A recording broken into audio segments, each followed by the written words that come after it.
సరే సార్. అంటే మీరు ఇట్లా స్క్రిప్ట్ రాసేటప్పుడు పవన్ కళ్యాణ్ గారిని మైండ్ లో పెట్టుకునే రాసారా? అంటే లాస్ట్ క్లైమాక్స్ ఆయనకి లేదండి.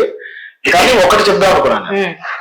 మా పాయింట్ లో రేప్ ఎలక్షన్ అనగా ఈ రోజు విలేజ్ లో జరిగే కొన్ని కొన్ని థింగ్స్ ని నేను సెటారికల్ గా చెప్తాను అనుకున్నాను. ఆ స్పీచ్ రాసేటప్పుడు చాలా చోట్ల నేను చెప్తున్నాము, ఎంతసేపు చెప్తున్నా కళ్యాణ్ గారు గుర్తొస్తున్నారు. నేను ఎంత చెప్తున్నా కళ్యాణ్ గారు వస్తున్నారు. కారణం ఏంటంటే నేను కళ్యాణ్ గారి గురించి రాయట్లా, నేను రాసింది కళ్యాణ్ గారి యొక్క వ్యక్తిత్వానికి ఆయన చేసే పద్ధతికి ఆపాదిస్తుంది, అంటే వెళ్ళిపోతుంది, దానికి సింక్ అయిపోతుంది. సో ఇప్పుడు నిజాయితీగా డబ్బులు ఖర్చు పెట్టినట్టు పవన్ కళ్యాణ్ రాసే కాదు, నేను రాసిన దానికి పవన్ కళ్యాణ్ గారు అలాగే ఉన్నారు. రెండు డిఫరెంట్. నా పాయింట్ ఆఫ్ లో నేను ఒకటి రాద్దాం అనుకున్నా, దానికి రిఫరెన్స్ ఎవరు? కళ్యాణ్ గారు వచ్చారు. సరే ఒక నీట్ గా సీరియస్ గా ఎవరి దగ్గరికి వెళ్ళి కాలు పట్టుకుని అడగాల్సిన పరిస్థితి మన కాదు, మన మందికి అడగాలి. రాజకీయ నాయకుడు రక్షిపోకుండా మేము కాలేజీ పట్టుకోవాలి, ఆ పని అదే. రాజకీయ నాయకుడు మాకు ఒక పెద్ద పాలేరు, ఆయన వచ్చారంటే వాళ్ళు పని చేయాలంటే. వాళ్ళు ఏమి పెద్ద పొజిషన్ లో కూర్చోరు, మన వెళ్ళి కూర్చోబెట్టాం. సో మనం అడగాలి, క్వశ్చన్ చేసే అర్హత మనకు ఉంది, రైట్ మనకు ఉంది. అది ఆయన చెప్పిందే. సో అదే నాకు రిఫరెన్స్, ఇన్స్పిరేషన్. సో ఎక్కడ కూడా ఆయన కోసం అని రాయాల, నేను రాసేదే ఆయనే. అలా అయిపోయింది అనమాట. అలా అయిపోయింది అంతే. అయిపోయిందంటే గర్వంగా కూడా చెప్పుకుంటాను. ఇప్పుడు నేను నిజాయితీగా మనం కోరుకున్నాను, ఆ నిజాయితీ గారు పొలిటీషియన్ ఎవరో ఉన్నారంటే కళ్యాణ్ గారు. సో అందులో మొహమాటపడడానికి లేదు. ఎందుకంటే ఇప్పుడు ఎవరు అడిగినా మీరు పవన్ కళ్యాణ్ గారి గురించి రాశారు కదా, నేను చెప్పింది పవన్ కళ్యాణ్ గారు ఉన్నారంటే ఆయన నిజాయితీ గారి వ్యక్తే కదా. చాలా మందికి డౌట్. అండ్ రీసెంట్ గా మీరు రెడ్ ఎఫ్ఎం లోకి వెళ్ళారు. రెడ్ ఎఫ్ఎం కి వెళ్ళినప్పుడు మ్యూజిక్ డైరెక్టర్ అనుదీప్ గారు మీరు అక్కడ మీ మీద ఒక ప్రాంక్ చేశారు. ఒక కాల్ వచ్చినట్లు ఒక లీడర్ మేము, మీరు ఇట్లా పాలిటిక్స్ ఇన్వాల్వ్ చేసి సినిమా తీసినట్టుంది, అట్లా మీ మీద ప్రాంక్ చేశారు, కొంచెం మిమ్మల్ని భయపెట్టినట్లు. లాస్ట్ లో అది ప్రాంక్ అని చెప్పారు సూర్య గారు. అది ఆల్రెడీ మీకు తెలుసా ముందు? జరుగుతుంది తెలుసు, ఫస్ట్ జరుగుతుంది జరుగుతుంది జరుగుతుంది ఎక్కువైపోతుంది అనమాట. ఎక్కడ కట్ చేశారు, అది నేను గట్టి కట్ చేశాను. అదే ఆ ప్రాంక్ ఆల్రెడీ మీకు తెలుసా? తెలిసిపోతుంది. తెలిసిపోతుంది. అంటే మేమేమనుకున్నామంటే అందులో మధ్యలో బీప్ సౌండ్ లేదు, నిజంగానే ఒక అతను మిమ్మల్ని అంటున్నారు అన్నట్లు. ఎందుకంటే బీప్ సౌండ్ అవి వేస్తుంటే ఆయన మిమ్మల్ని తిడుతున్నారు అన్నట్లు. నిజంగా ప్రాంక్ చేస్తే అంత నేచురల్ గా రాదు కదా. అన్ని మామూలు మీకు తెలియదు, నిజంగానే ఎవరు నాకు తెలిసి నాకు అలాంటి కాల్స్ కావాలంటే అలాంటి విషయాలు జరగలేదు. ఎందుకంటే ఇక్కడ నేను చెప్పింది అంటే మా సినిమాలో ఇక్కడ రాజకీయ నాయకుడు వెరవలో నేను చెప్పలా, జనాల వెరవలో నిప్పునా. అంటే వెరవలో జనాల మైండ్ సెట్ బుద్ధే కూడా మీరు జనాల గురించి చెప్పాను, ఏ పొలిటీషియన్ ని చెప్పలేదు. ఇంకొకటి లెవెల్ గురించి అందరూ మాట్లాడతారు. చాలా మంది చెప్పా 2020లో రాసుకున్న కదా.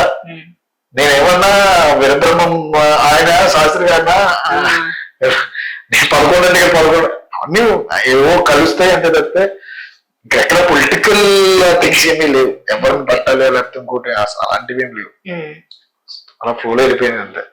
ఓకే సార్, మీరు గోదావరి ఉంది కదా, అండ్ సినిమాలో కూడా గోదావరిని నేటివిటీని బాగా చూపించారు, స్లాంగ్ అండ్ అవన్నీ. మామూలుగా గోదావరికి మమకారంతో పాటు ఎటకారం కూడా ఎక్కువే అని మేము విన్నాము. కుల పట్టింపులు కూడా ఎక్కువేనా? అంటే సినిమాలో ఆల్రెడీ చూపించారు, మన గోదావరికి కుల పట్టింపులు కూడా ఎక్కువేనా అన్నట్లు ఒక వర్డ్ ఉంటుంది. ఉంటదండి, అదే రియల్ గా ఉంటుందా? అన్ని చోట్ల ఉండదు. అందులో పెద్ద పట్టించుకోరు కూడా కొన్నిసార్లు, కొన్ని చోట్ల పట్టించుకుంటారు కూడా బాగా ఎక్కువ.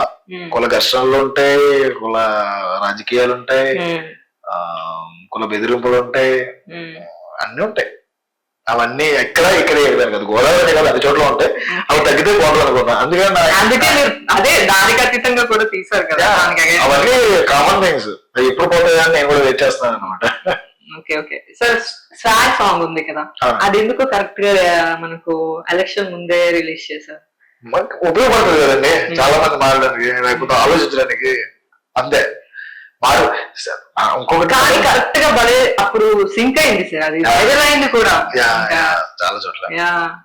ఒకటి జనాలు టాబు సినిమా చూసి మారిపోరు, లేకపోతే ఇంకో మంచి సినిమా లీడర్ సినిమా చూసి మారిపోరు. జనాలు సినిమా చూసేది జస్ట్ ఎంటర్టైన్మెంట్, చూసి ఒక రోజు హ్యాపీగా ఫీల్ అయిపోయి ఎంటర్టైన్ అవుతారు తప్పితే అన్ని చూసేసి మారిపోయేంత జనాలు అయితే ఏదని నేను అనుకుంటా. ఇక్కడ ఏది మార్పుల కోసమో చేర్పుల కోసమో చేయట్లేదు, entertainment, that's just entertainment. Sir ఈ మూవీలో అంటే మొత్తం షూటింగ్ కి ఎంత టైం పట్టింది సార్? మొత్తం అంతా గోదావరి జిల్లాలోనే కదా, మొత్తం బయట 49 బయటకు వెళ్ళి అట్లా ఏం కాదు కదా. మొత్తం 49 days అండి. 49 days అంతేనా? అంతే, చాలా ఫాస్ట్ గా చేయించారు నాతో, పరిగెత్తించారు నిద్ర లేని రాత్రులతో చేపిస్తూ. ఓకే, మీరు అన్ని ఇయర్స్ నుంచి రాసుకున్న స్క్రిప్ట్ 49 days లో 3 నెలలు తీసేశారు నాతో. మొత్తం అంటే 2 నెలలు వచ్చింది నియర్లీ. ఓకే, 3 నెలలు షూట్ అయిపోయింది.